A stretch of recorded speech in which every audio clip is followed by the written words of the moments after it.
Studies like this show that those who eat the most legumes appear to have only a fraction of the risk of a form of prediabetes known as metabolic syndrome.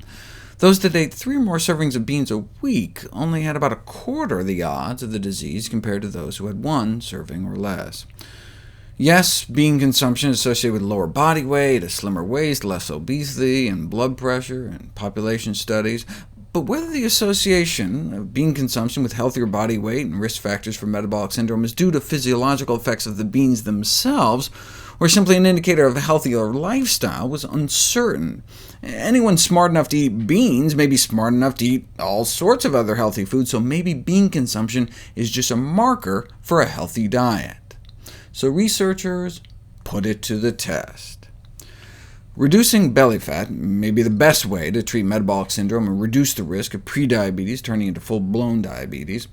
Energy restriction has been the cornerstone of most weight loss strategies.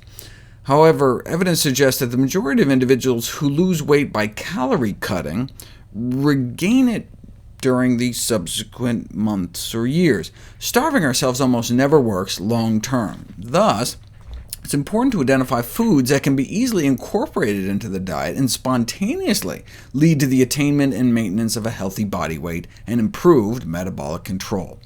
So for the first time ever, they did a head-to-head test, beans versus caloric restriction. The bean group was asked to eat 5 cups a week of lentils, split peas, chickpeas, or navy beans. So the bean group was asked to eat more food, and the cutting calories group was asked to eat less food.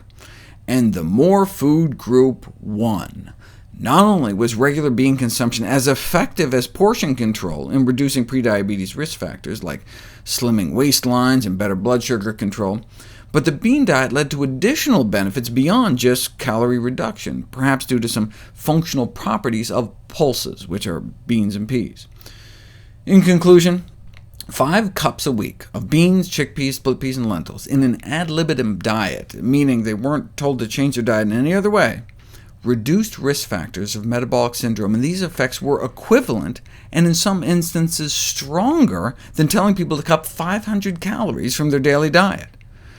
These results are encouraging news for individuals with or at risk for type 2 diabetes, since they indicate that simple diet changes, such as the inclusion of beans, can have a positive impact on blood sugar control.